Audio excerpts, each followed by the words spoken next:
Hello everyone, কেমন আছেন সবাই? আরও একটা নতুন ভিডিওতে সবাইকে স্বাগত জানাই। তো চলুন আজকে একটা নতুন ঘোরার ভিডিও আপনাদের সামনে তুলে ধরি। তো অনেকেই হয়তো বুঝতে পারছেন যে পাহাড়ে যাচ্ছি, এটা হচ্ছে মেঘালয়ের ভিডিও। আমার সঙ্গে আরও 3জন ছিল, মানে টোটাল আমরা 4জনে যাচ্ছিলাম। কিন্তু আরও যারা 3জন ছিল না, তাদের প্রায় 3 থেকে 4বার করে মেঘালয়টা ঘোরা হয়ে গেছে। ফলে তাদের যতটা না এক্সাইটমেন্ট আমার ছিল তার থেকেও ডবল বলা ভালো, মানে ডবলের ডবল ডবল যেটাকে হয়। ওরা অলরেডি অনেকবার ঘুরে নিয়েছে, ফলে ওদের কাছে অতটাও দেখলাম যে ঠিক আছে চলো যাওয়া হবে, মজা হবে সব কিছু। বাট আমি সমস্ত কিছুকে একদম খুব নিখুঁতভাবে দেখছিলাম। যিনি ড্রাইভার দাদা আছে, জিতু ভাইয়া, ভীষণ ভালো একটা মানুষ। ওর সঙ্গে তো নিয়মিত আমিই মনে হয় পুরো রাস্তাটা কথা বলে গেছিলাম।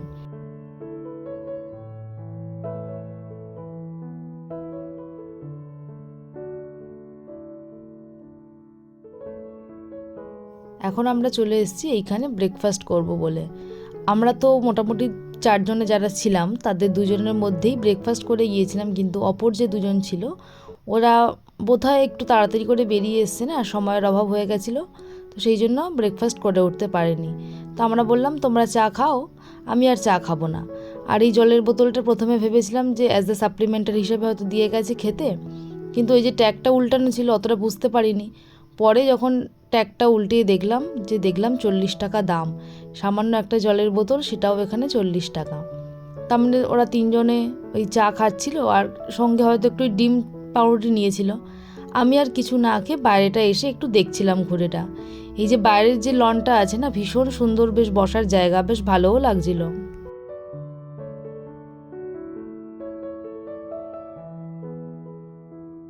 20 মিনিট ব্রেকের পর আমরা আবারও বেরিয়ে পড়েছি। এইবার আমাদের যিনি জিতু ভাইয়া ছিল, ড্রাইভার দাদা, উনি বলল আর কিন্তু কোথাও থামবো না, কারণ এইখানে থামতে থামতে গেলে না ডবল ডেকারে যেতে অনেকটাই লেট হয়ে যাবে।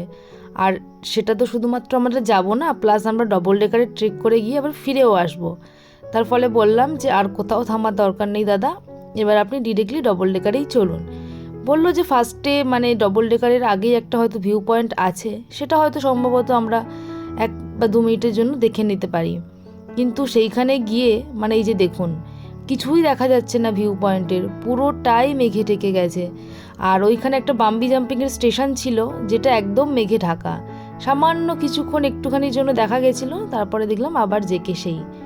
তো এইবারে আর কোনো তো থামার অবকাশই নেই, একদম 2 ঘন্টা গাড়ি চালিয়ে চলে এসেছি আমরা ডবল ডেকারে।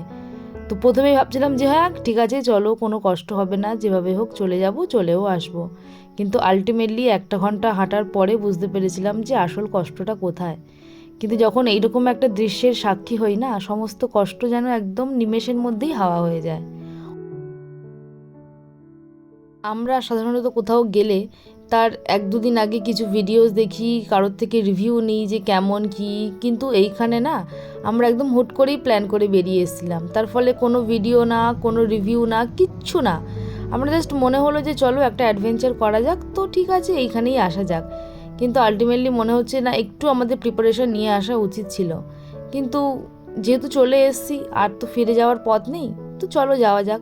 সঙ্গে করে আমাদের কিছুটা শুকনো খাবার ছিল, জল তো ছিলই, আর তার সঙ্গে ছিল মনের একদম অদম্য ইচ্ছাশক্তি যে যেভাবেই হোক আজকে আমরা পৌঁছাবই। প্রচুর মানুষ যাচ্ছেন, কিন্তু অনেকে হয়তো ওই সিঙ্গেল ডবল মানে এ পর্যন্তই চলে আসছেন সিঙ্গেল রুট ব্রিজ থেকে, কিন্তু আমরা একদম ঠিক করেছিলাম যে না, আমরা ডবল ডেকার পর্যন্তই যাব। হ্যাঁ, যাওয়ার সময় যতটা না সময় লেগেছে, আসার সময় কিন্তু তার দ্বিগুণ সময় লেগে গেছে। মানে 5টা-10টা করে আমরা স্টেপ আসছি, আমরা একটু করে রেস্ট নিচ্ছি। আর এই যে কোনো ট্রিপে দেখবেন এইরকম একটা বন্ধু কিন্তু আপনি প্রায় সময় পেয়েই যাবেন। এরা বেশ অনেকটাই করে সময় দেয়, আর এই বেচারা প্রায় আধা ঘন্টা আমাদের সঙ্গে ছিল। আর এই হচ্ছে সেই জায়গা যেটার জন্য মানে এত কিছু আশা প্রত্যাশা এবং এত কষ্ট করে আসা। এসে একটু মনটা ভেঙে গিয়েছিল, প্রথমে উঠতে দিচ্ছিল না, কারণ এটাও তো একটা সংরক্ষিত করে রাখার ব্যাপার থাকে। এত মানুষ যদি এসে ওর ওপরে লাফালাফি, নাচানাচি এবং এতটা ব্যবহার করে, সেক্ষেত্রে একটু অসুবিধা হয়। তারপর অনেক বলাতে কিছুক্ষণ পরে দেখলাম যে সবাইকে ওই একজন একজন করে যেতে দিচ্ছিল। তো এইখানে আমরা অনেকক্ষণ দাঁড়িয়ে সময় কাটিয়ে বলা হলো যে চলো এবার তো এতটা রাস্তা ফিরতেও হবে। সেই ফাঁকে কিন্তু আমাদের সঙ্গে যে শুকনো খাবারগুলো ছিল সেইগুলোও খেয়ে নিয়েছিলাম। আর বিশ্বাস করুন, আসার সময় একটা সিঙ্গেল ক্লিপিংস বা একটা সিঙ্গেল ফটো পর্যন্তও আমরা তুলতে পারিনি। তো চলুন, আজকে তো বেশ অনেকটাই আমাদের ট্রেকিং হলো, অনেক অ্যাডভেঞ্চার হলো, প্রচুর জিনিসের সাক্ষী থাকলাম।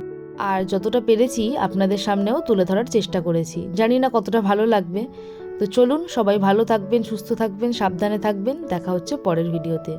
যদি ভিডিওটি ভালো লাগে অবশ্যই একটা লাইক করে দেবেন।